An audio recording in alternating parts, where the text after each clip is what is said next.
صلى على النبي عليه الصلاة والسلام. المفروض عشان تبقى فاهم السياحة مش بس ان هي تكسبني فلوس، ولا بس هتوفر لي فرص عمل، ولا حتى كمان ان هي مجال ترفيهي ولا اروح اريح فيه اعصابي بعد ما اشوف وجوهكم واشكالكم. تمام. فالمفروض تبقى فاهم كويس ان لما اروح اعمل سياحة انا مش بس رايح ارخي اعصابي، انا رايح كمان اتبادل ثقافات. رايح اتبادل ايه؟ عندك كلام. رايحين مصيف عشان نبلبط، رايحين ثقافات ايه؟ احنا رايحين نريح اعصابنا. المهم، لاي سياحه تعملها لازم تبقى فاهم ان في حاجه اسمها مقومات. هل انت مؤهل ولا مش مؤهل؟ طب لو مؤهل ازاي تزودها؟ طب لو مش مؤهل ازاي تعالج النقص او المشكله اللي عندك؟ يبقى في عندي مقومات للسياحه، بس تنقسم الى قسمين: مقومات طبيعيه ومقومات بشريه. يبقى لازم عشان اعمل سياحه لازم يكون عندي ايه؟ مقومات طبيعيه ومقومات بشريه. يبقى المقومات الطبيعيه اول حاجه الموقع الجغرافي. سيادتك اصلا هل انت واقع او انت بتقع في مكان سهل الوصول ليه ولا مكان بعيد؟ وهل المكان ده اللي جنبك شخص بيحب الترفيه ولا الله يكون في عونه طالع عينه وشقيان ومش فاضي ان هو يترفه؟ ما انت برضه كنت تبقاش غبي تفتح لي مثلا فندق في مكان ريف، ما هو طلعان عينهم ومش فاضيين اصلا ان هم ايه يخشوا المكان ده. ده بديهي صح ولا لا؟ انما تفتح فين؟ في المنتجعات والقرى السياحيه. يبقى المفروض الموقع بتاعك هو اول عامل مهم ورئيسي اذا كنت هتعمل سياحه. يبقى اول حاجه موقع جغرافي، دي من عند ربنا سبحانه وتعالى هو اللي بيديها لك. ايه تاني؟ مظاهر السطح. عندك تنوع في المظاهر ولا لا؟ عندك جبال وسهول وسهول صحراويه، عندك كل المظاهر اللي كل الناس بتحبها. في ناس بتحب الميه، مياه النيليه، السياحه النيليه. في ناس بتحب ايه؟ تركب مركب في وسط بحر او محيط. في ناس بتحب الخضره. في ناس بتحب تركب بتشباجي في الصحراء وتطير كده على الرمله. في ناس بتحب التزحلق على الجليد. لو انا بس عندي جبال يبقى هستهدف بس اللي بيحب الجبال والتزحلق على الجليد بتاع الجبال، صح؟ لكن اللي بيحب النيل هل هعرف اجيبه؟ لا، عشان ما عنديش نيل. يبقى الفكره السياحه نفسها انها لو عندي الحرام ما بيدومش. صلى على النبي. مظاهر السطح من تاني قال لك ان هي تاني مقوم طبيعي في المقومات الطبيعيه. بعدها هيجي المناخ. هيجي ليه؟ المناخ. انا عندي المناخ ثالث مقاوم طبيعي. لو انت عندك الجو ولع نار، في ناس بتحب الجو المعتدل، هيجوا لك ده انت خسرتهم. فلازم يكون عندك فكره المناخ نفسها، تنوع في المناخ. اللي بيحب الحر يلاقي حر، اللي بيحب البلبطه يلاقي بلبطه، اللي بيحب الجو يكون برد يلاقي برد. انت وعيش حياتك كلها. الحياه النباتيه والحيوانيه ده رابع مقوم طبيعي في المقومات الطبيعيه. لا لا لا لا، خدي واحده الاضاءه دي ب 1500 جنيه واحده. رابع مقوم طبيعي. خلاص بقى انت هتسقطي، انت عندك الحاجه ب 22/4 بعد اسبوعين 14 يوم تمتحني. فرابع حاجه، رابع مقوم طبيعي الحياه النباتيه والحيوانيه. خد بالك لان المقومات البشريه فيها 4 مقومات برضو. اول مقوم المواقع التاريخيه والاثريه، ان يكون عندك موقع تاريخي، موقع حصل من زمان وكان له اهميه كبيره قوي وفضل مكمل لحد دلوقتي ولسه موجود، اسمه موقع تاريخي واثري زي الاهرامات مثلا، بقول مثال يعني. عندك برضك التنوع الاجتماعي والثقافي، ان يكون في اختلاف في الثقافات المجتمع. في ناس بتحب ان هي تروح للثقافات الشرقيه. احنا 8 على العالم في الدول اللي بتساعد السياح، بتقدم مساعده للسياح.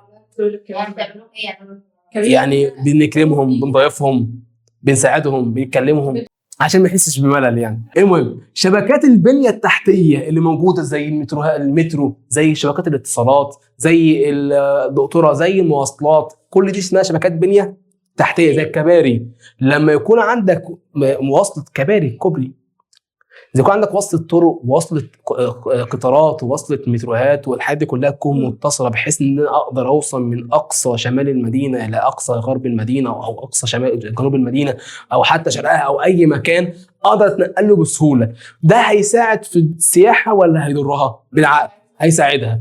انا حابب اروح المكان ده واتنقل بسرعه للمكان ده، بدل ما هقعد 5 ساعات في المواصلات واستنى حاجه مركبها والله ما هروح. يعني انا لو في مكان جامد قوي وهقعد في مواصلاته 5 ساعات بتحدف من هنا لهنا والله ما اروح. اذا عامل مهم قوي هي الشبكات البنيه التحتيه. الشبكات البنيه التحتيه هي احد مقومات السياحه، ان يكون تقدر توصل المدن ببعضها وتتواصل مع بعض.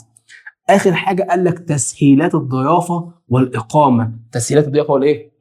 والاقامه. زي ايه؟ زي سيادتك كده لما تروح وتلاقي فندق موجود تقعد تبيت فيه عشان تقدر تاني يوم تمشي وتشوف مكان تاني. بس انت المفروض بقى لو مفيش فندق هتضطر تخلص بدري بدل ما تقعد تستمتع وتطول وتروح في مكان تاني يكون بعيد يكون في فندق. تضطر تركب من الفندق ده بدري عشان تروح المكان التالت. تلاقي حوار كبير قوي، موضوع صعب. هروح اصلا؟ مش هروح. اول حاجه المقاومات الطبيعيه.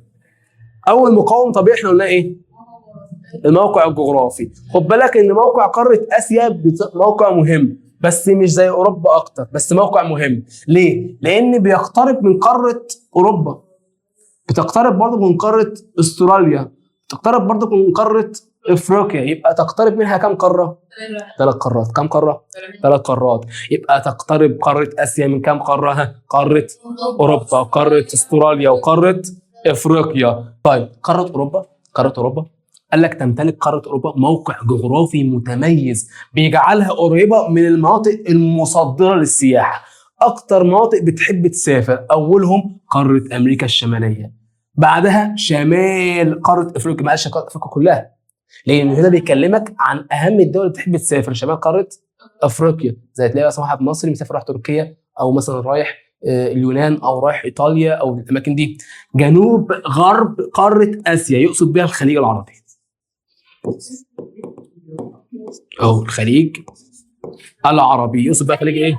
او جنوب غرب قاره اسيا، جنوب غرب قاره اسيا اللي هي الخليج العربي. دي منطقه بيحبوا يسافروا، مصدره للسياحه. الخلايجه معاهم فلوس، تمام، فبيحبوا يسافروا، معاهم فلوس كتير قوي.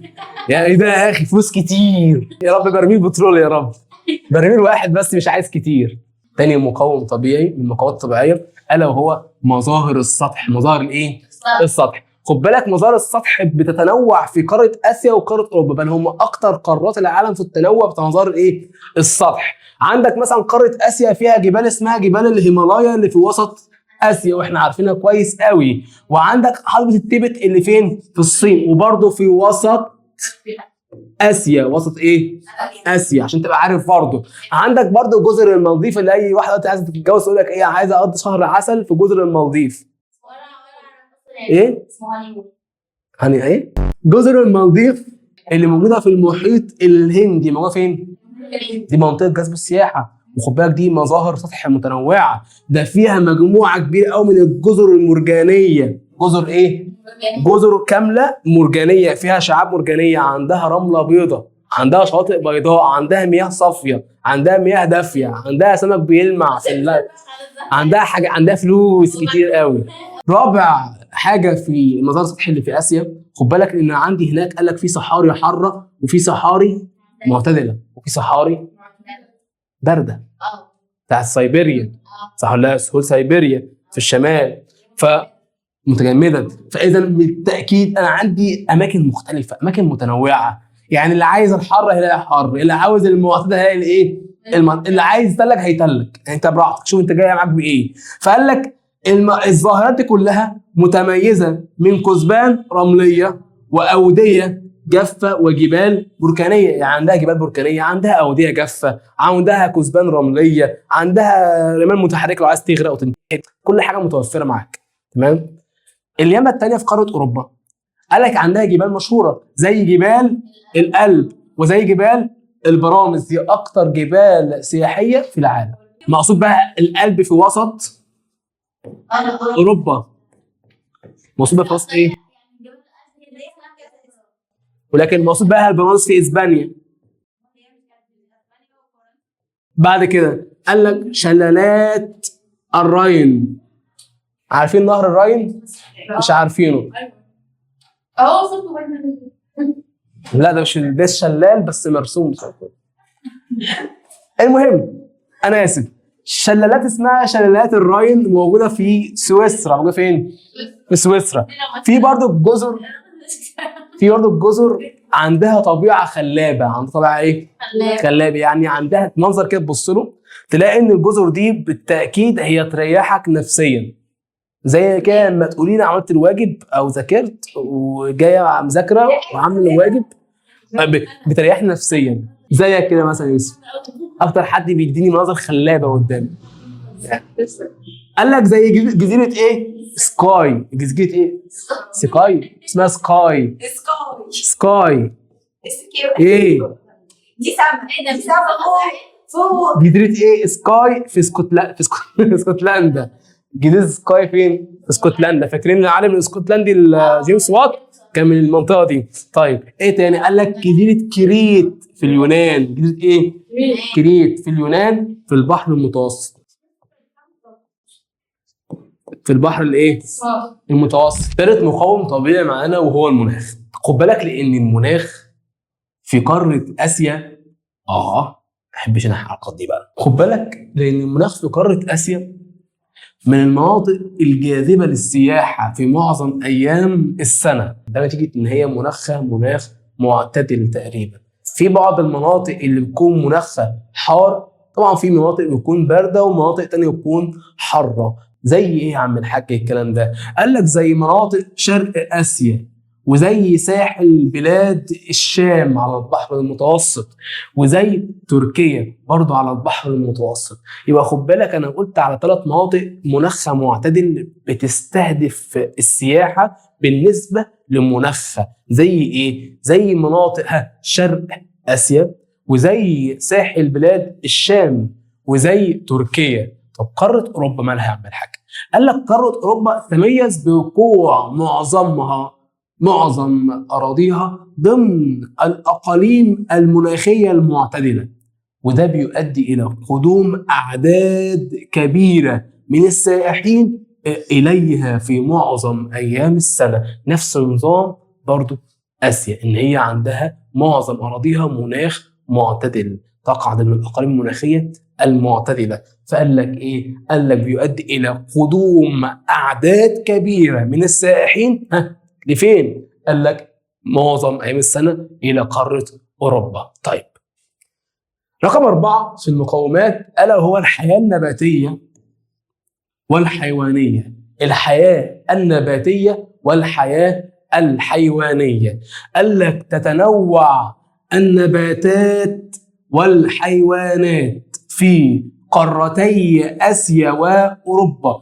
بتتنوع النباتات والحيوانات في قارتي آسيا وأوروبا بشكل كبير، وهذا التنوع يجذب السائحين للاستمتاع بجمال الطبيعة. يعني أنا عندي تنوع كبير أوي في آسيا وتنوع كبير أوي في أوروبا. التنوع ده بيخلي الناس عايزة تبص عليه. أشوف الأشجار مع النخل مع الخضرة اللي في الأرض مع المية بتاعت البحيرات، لو في نهر موجود هبص عليه. في تنوع كبير قوي بين النباتات وبين الحيوانات. ده اللي بيخلي سياح كتير قوي عاوزين يستمتعوا بجمال الطبيعة. بس خد بالك انا قلت سياح كتير، يعني ممكن يجوا يحصل نتيجة استهلاك الاماكن دي تلاقي مورد الارض دي الطبيعي، سواء بقى كان اراضي بقى فيها اشجار، او مثلا كان في مثلا اماكن فيها اسماك او بحار او انهار، فممكن نتيجه استخدام او ممكن نتيجه ممارسه السياحه ده يؤدي الى نفوق، يعني موت اعداد كبيره من الحيوانات او النباتات. فعشان كده بدات الدول تحط قوانين لحمايه المحميات الطبيعيه والمتنزهات الوطنيه. اي مكان اروح فيه اقعد اترفه فيه واعمل فيه سياحه وطنيه، ده في اي مكان في اي دوله في منتزه وطني. فقال لك المنتزهات الوطنيه دي قال لك بتحصل فيها ايه؟ قال لك بتحقق السياحه البيئيه المستدامه نتيجه وضع قوانين لحمايه المحميات. يبقى بعض الدول حطت قوانين عشان خاطر تحمي المحميات واي متنزه طبيعي بيقدروا ان هم يعيشوا فيه. فطبيعي ان انا وقتها احط قوانين عشان احميها من اي ضرر او اي خطر، عشان احافظ على اي محميه طبيعيه موجوده في ارضي.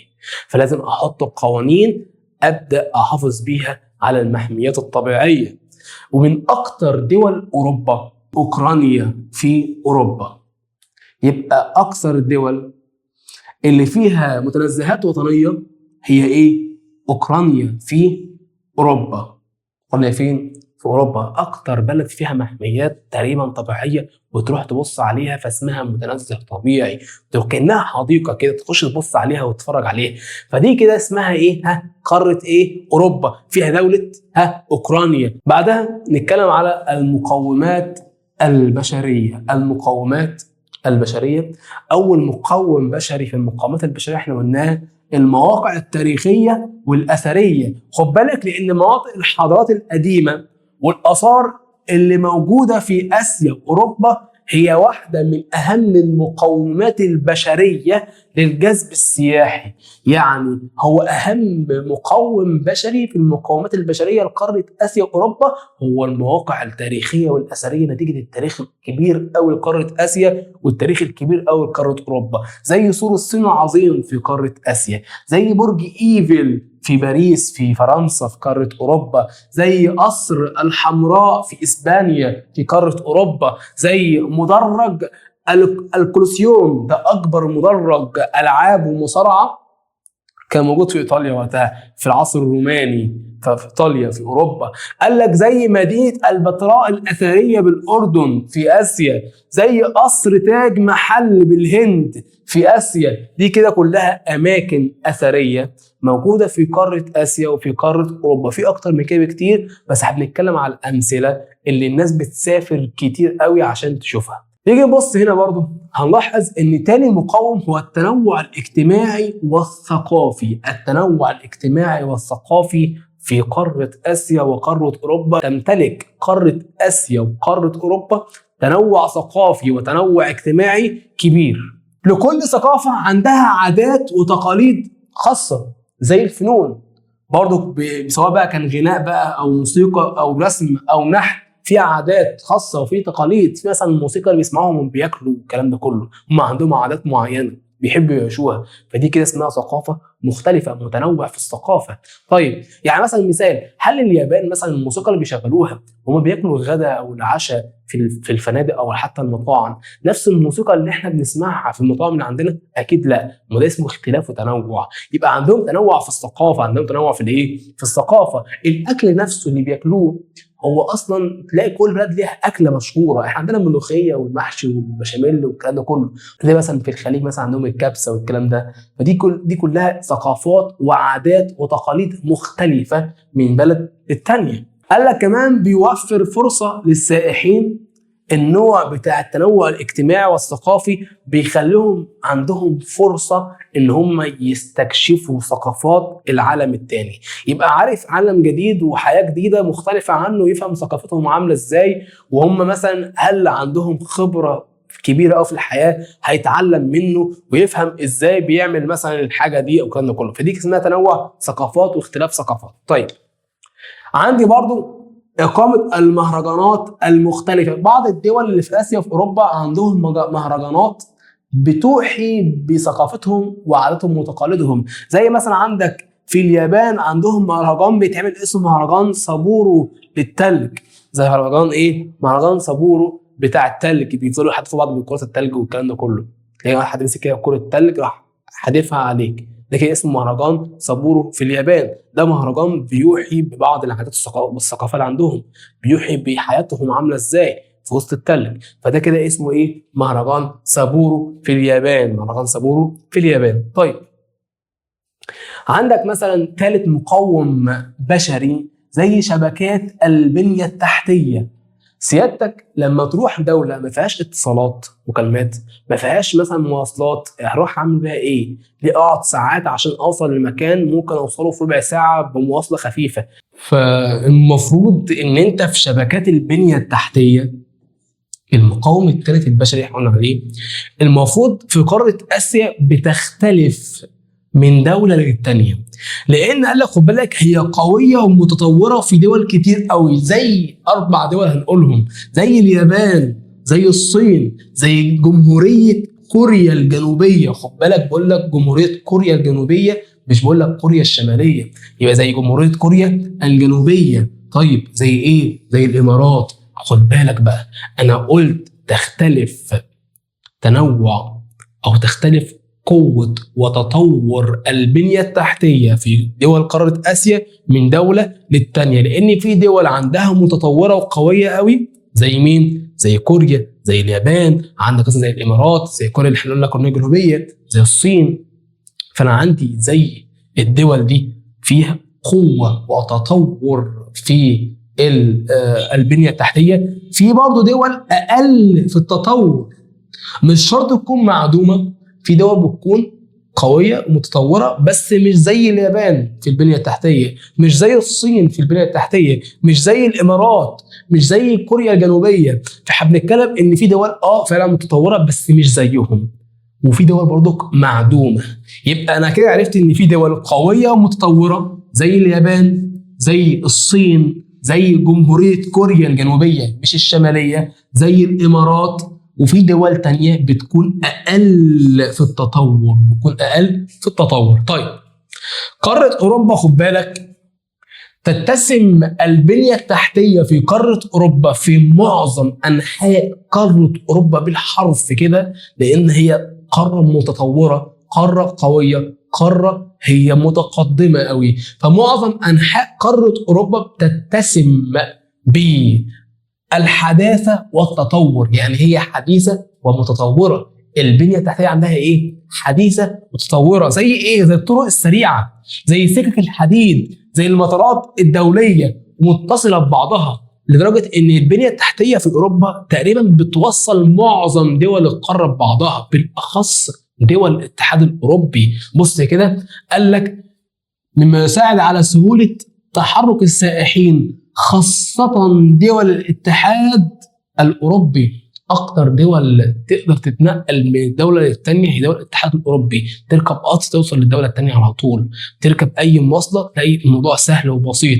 فأنا عندي شبكة مواصلات وشبكة بنية تحتية قوية قوي بين قارة أوروبا بعضها، ده بيساعد وبيسهل أتنقل بين الدولة والتانية. طيب رقم 4 في المقومات البشرية، قال لك عندك تسهيلات الضيافة والإقامة. تسهيلات الضيافة والإقامة زي إيه يا عم الحاج؟ قال لك تتمثل في الفنادق والقرى السياحية والمنتجعات السياحية. يعني لما يكون سيادتك عندك فندق أو قرية سياحية أو منتجع سياحي بجانب معلم أثري، أو بجانب مكان فيه مناخ حلو والناس بتحب تصيف فيه مثلا، مكان بيبقى مستهدف بشكل كبير قوي للسياحه، فلو انت وفرت جنبه تسهيل كده للاقامه مثلا فندق ولا قريه سياحيه، يبقى السائح نفسه لما يجي هيبقى عارف ان هو هيقضي يومه بالكامل في المكان الجميل ده، وهيخلص ويطلع ينام، مش هيضطر يركب مواصله ويروح يشوف فندق ويبدا يحجز، لا حوار سهل، فهيخلص متاخر. كل ما يقعد في بلدك اكتر كل ما هيكسبك اكتر، وكل ما يقعد في المكان السياحي اكتر كل ما هيكسبك برضه اكتر، فانت المستفيد. فلازم تقعده اطول فتره ممكنه في القريه دي او سوري في المكان السياحي ده، فاوفر له قريه سياحيه او منتجع سياحي او فندق يقدر ان هو يقيم فيه خلال فترته السياحيه، عشان خاطر لما يخلص براحته يجي ايه يبيت ويريح. فعشان كده قال لك ايه؟ قال لك ان لازم اسهل الضيافه، اخليه سهل كده يحس ان هو في مكانه ويقدر يقيم ويعيش ويبات لحد ما يخلص فتره السياحه. قال لك زي قاره اسيا، معظم دول قاره اسيا عندها تطور كبير قوي في الفنادق، بس مش كلها، بس معظمها. قال لك هي متطوره ومتنوعه في عديد من الدول الاسيويه، عندها تطور وتنوع في الفنادق والقرى السياحيه في العديد من الدول الاسيويه، بس خد بالك ان هي اقل تنوعا وتطورا في دول اخرى. هي موجوده في بعض الدول بس اقل في التطور واقل في التنوع، تكون بسيطه في بعض الدول. طيب قاره اوروبا قال لك هي متطوره ومتنوعه في معظم الدول الاوروبيه. هي متطوره ومتنوعه في معظم الدول الاوروبيه اللي بتوجد فيها العديد من السلاسل الفندقيه العالميه. يعني معظم دول اوروبا عندها سلاسل فندقيه عالميه. ده مثلا فندق هنا موجود مثلا رقم 1، او مثلا فندق الفرع رقم 1، هنا فرع تاني، فرع ثالث، فرع رابع في بلد تانية، فرع خامس في بلد ثالثه. فتلاقي اكتر من بلد فيهم نفس الفندق بس افرع مختلفه. العملاء الفندق الفلاني لما يسافروا دوله تانية ويسمعوا ان في فندق نفس الفندق ده موجود مثلا في انجلترا مثلا فلنفترض، هيحب انه يخشوا. مثلا نفس الفندق موجود في باريس، هيحب ان هو يقعد فيه. ليه؟ هيحس نفسه في بيته، هو رايح مكان هو متعود عليه، متعود على خدماته، متعود على ادارته، فهو رايح مكان بيحبه. زي مثلا سيادتك لما تكون متعود على شركه معينه في شركه الاتصالات مثلا، او اي نوع خط معين بتتكلم بيه او بتستخدمه، وتروح دوله اوروبيه تلاقي نفس نوع الخط موجود، هتجيبه هو اللي نعرفه احسن من ما نعرفوش. دي السياسه اللي احنا بنتبعها كلنا. فخد بالك ان قاره اوروبا هي فعلا متطوره متنوعه في معظم الدول الاوروبيه، بس بالاضافه ان هي عندها سلاسل فندقيه عالميه هي بنقول عليها توب ستار. وكده نكون خلصنا نص درس السياحه في آسيا وفي أوروبا. إن شاء الله الفيديو الجاي بتاع الجزء الثاني هيكون قريب بإذن الله، وإن شاء الله خير. السلام عليكم.